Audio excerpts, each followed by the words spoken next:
Hi everybody. So this is Laura Bond again, and today I want to share a little of what I'm working on in art journaling. So I teach or facilitate these workshops in art journaling, and a lot of the times we do acrylic because it dries so quick. Acrylic paint and collage, and it's just wonderful. I love it. But watercolor in a short class, it takes so long to dry, we would all have to have dryers. So we don't really do that in the class, so I'm going to share one of my Intuitive Watercolor Art Journal pages here. So besides working in watercolor as an artist, I use watercolor in my art journaling, which is about expressing one's feelings, thoughts, or just creative play, which doesn't that sound great? Creative play. So by even starting out with creative play, things emerge. Like Carl Jung said when he used to look at images and he would see, like in a cloud, he would see an animal. So what you can do is you can look for you can paint abstractly like I did here in watercolor.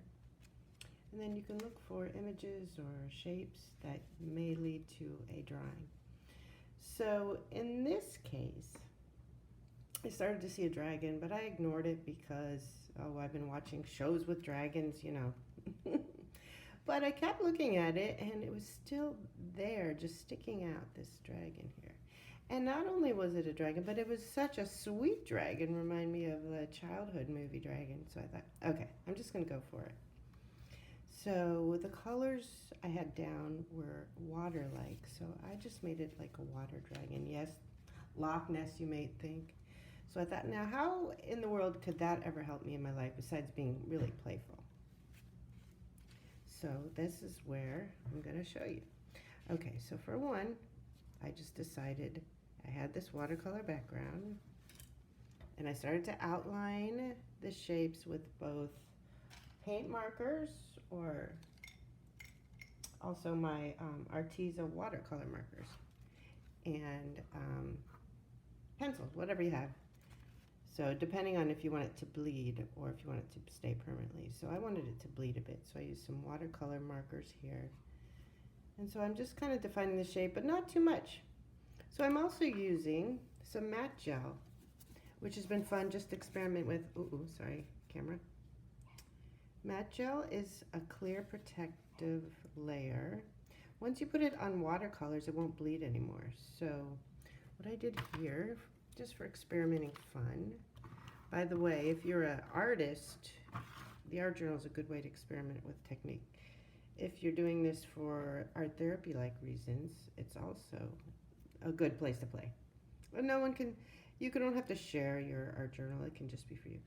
So I just had this tape from my husband, construction tape, whatever this is, I don't even know. And I put it down, and I put some gel medium in there, and it made some really cool textures. I don't know if you can see. But once you put it down, the watercolor underneath won't reactivate when you add water. So there's a few areas, like right here, I added this gel medium through the tape, and it's very textured. So that will not come up, that watercolor design. It's permanently in there, but other places where I did not put the gel medium, it could still come up. So I just applied some gel medium right here because I think I want to further define this dragon and think about how I could relate this to my own life. So I put the gel medium down so that I can get a little acrylic paint. Just a little white. The reason being acrylic is because now I'm going to bring out the dragon a little more, okay? But I don't want it to fully cover this beautiful Intuitive watercolor paint. I'm just going to see how that worked. Slightly. Let's see, you can take a regular brush that has the paint on it and then use your finger or a dry brush to blend it out. Either way. And I'm just going to define the shape a little bit. And this is watered down acrylic, so it's a little transparent. White is very opaque. And then you can add a little water. See, now this, it's picking up the yellow. And so I don't want to mess up that color. I love it. I'm just going to stop. If I want to keep that beautiful color, I'll take the gel medium, cover it again, or even Mod Podge would work. So I have the matte Mod Podge, which I usually use in my workshops. It's very inexpensive. But the matte is still shiny to me, so I use this gel medium, any brand. For our journaling purposes, any brand. Okay, so let's see, what does this mean in my life? Well, I know if I think of water, which always comes up in my journals in the summer in Florida, for crying out loud. Oh, it gets hot here, so you want to enjoy it by getting in the water. Now, I feel lately we've had some pollution problems with our water. So you would think a horrible dragon would come up, but I am very comfortable with water.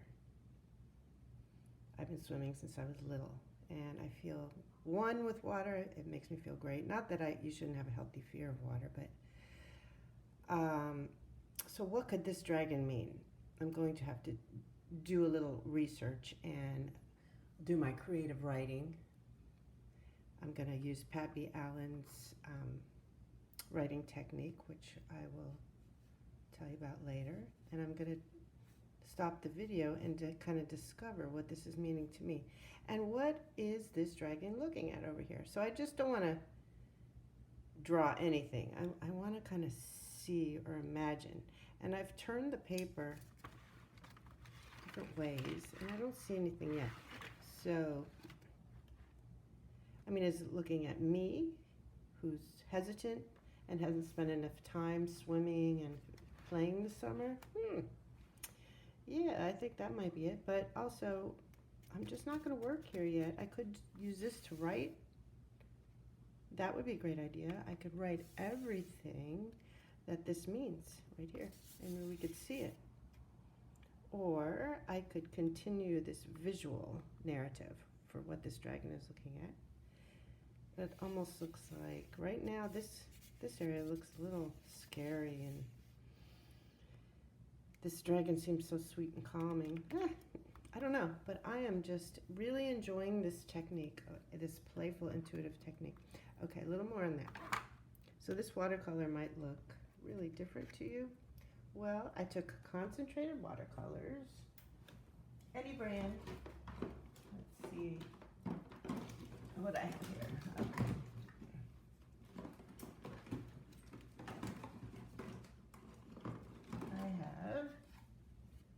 Okay. Watercolor magic. These are very concentrated. You can add a lot of water to it. People use it for pouring. It works like alcohol inks. Very concentrated. So it was so concentrated, I felt like in Intuitive Watercolor class, sometimes we were wasting a lot.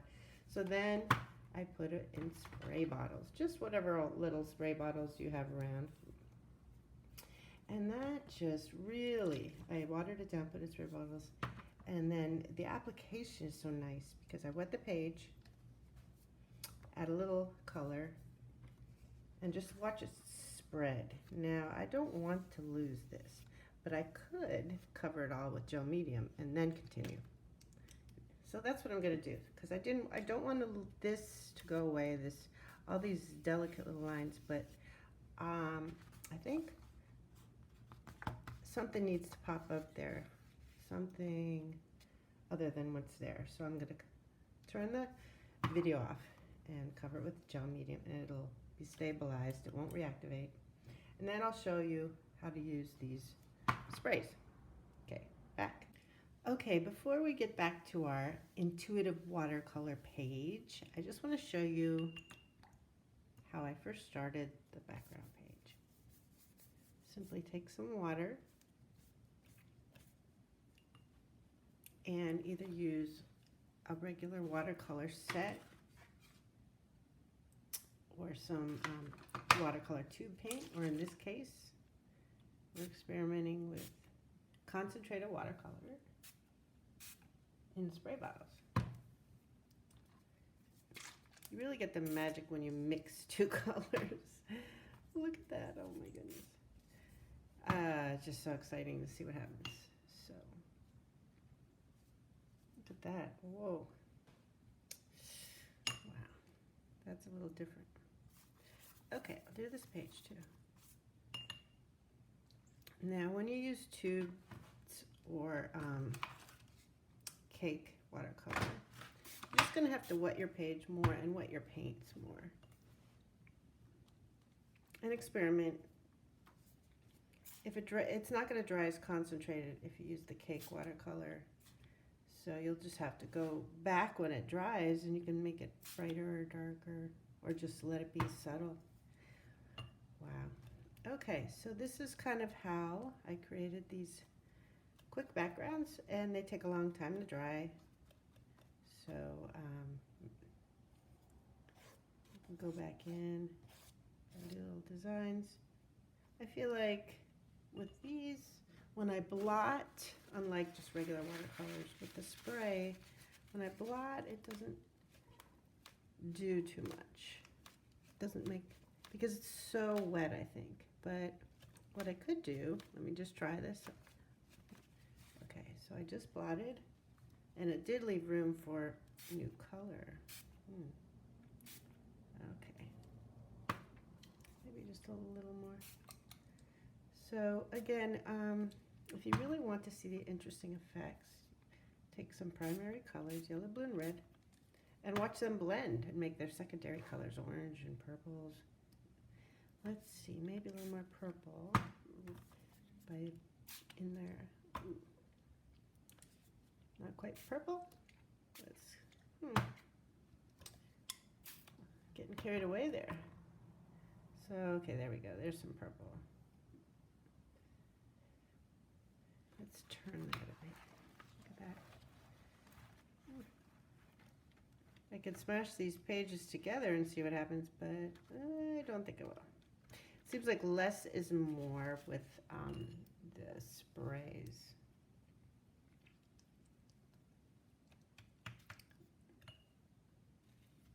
Very nice, very nice. Let's see, before I move on, let's see if this does anything. I've done this with the gel medium, like I've told you, but let's just try something new. This is where we're gonna experiment. I don't know, it's probably too wet to make an impression. Oh yeah, too wet. Okay, so, so don't do that. Well, it's kind of interesting, but you didn't really need that. This works better for thick gel or acrylic paint, like I did before. Okay, so I'm gonna stop this, and then we'll move on.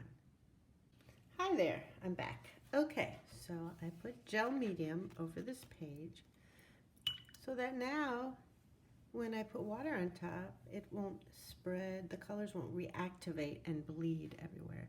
So then I'm free to add on to this. Whereas if I wet this without the gel medium, it would just all start to bleed together and move. So this is an experimental process, of course. So I've been thinking about the dragon, and I did my writing reflection based on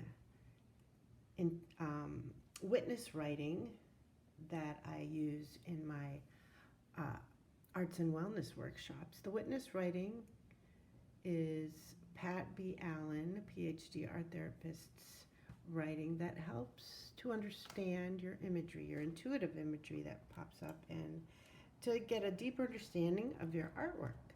So again, this friendly dragon was something that popped up, which it just looked like the line of a dragon, and I went ahead and I let it go in there and outlined it. So through writing about this page, I decided that facing fear is what I think a lot of my issues are my demons or dragons come up, but this is a friendly dragon. So I ask my imagery why it's there to help me. So dragon, are you here to help me face my fears? Yes, the fears you have are sometimes worse than the fears of the task at hand. Not always, but fear needs to take a back seat to move forward. So, as I was watching the playback of the video, and this friendly dragon helped me to face my dragons and my demons, I saw this kind of face of fear over here, of all things, which I really don't want to outline. I want to let it disappear. But I'm going to face it. So, let's see. Okay. All right, so now I'm going to think about how I can put that in there. Okay, so there's a face I saw in there, and it did look like a scared face, which is really pretty amazing that this points to the face of fear. So I'll show it to you. I'm trying to decide as I talk to you if I want it to be in pencil or watercolor.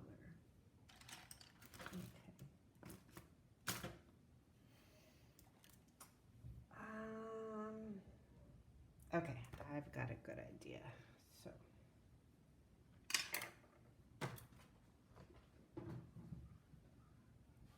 what I'm going to do, let's see if this works. Okay, so I want you guys to be able to see the face of fear here. Let's see. I'm going to use a Stabilo pencil. I see it's a little wet still there. Okay. It's going to bleed if I keep using this. I didn't realize it was wet. Okay, so I am just going to use a regular pencil for now, so that I can draw in the face I'm seeing. Okay, so here's kind of the hairline. You probably still don't see it. Okay, what I see is this mouth right there, and this kind of fearful eye looking. This sort of looks like a scream, or maybe it's a gasp, or just a scared look. Okay, so here's where the nose would be. I really don't see the nose, but I just saw the eye. There's an eyebrow. There's kind of like a hairline. I'm not seeing all of it, but that's okay. It's not going to be a perfect image. Okay, so there's, this looks like it's yelling out something, but I'm going to go draw a line there so you can maybe see the face better. I don't know if you can see this that well. You can write me if you can't. Okay, so there's the screaming face. Of course, I want something pretty, but I'm going to face this fear of this person who is just reacting in fear. Now, fears are real. There are horrible things that happen. I'm not saying that. But what about those fears of things that could possibly happen and then don't happen? All that time wasted. Now, that's kind of things that I've been facing besides real fears that of something that could happen, and then, of course it doesn't. So that's the kind of fear I want to face. The fear of the unknown, or worrying about things that may or may not happen. Okay, so I think I'll go to my little watercolor kit, and I'm just going to simply make this a little more identifiable for you guys. Okay, so there's the neck. Here's the hair. Here's where the nose is.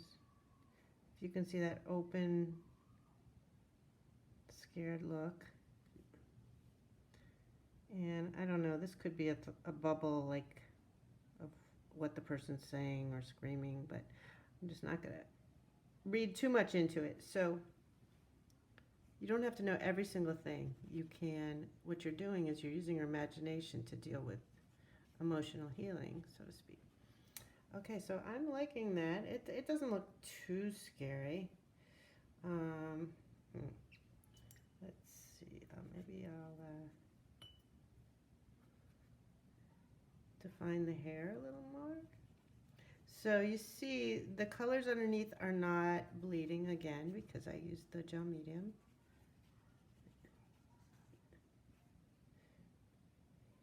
Okay, so I might just want to keep this sort of abstract.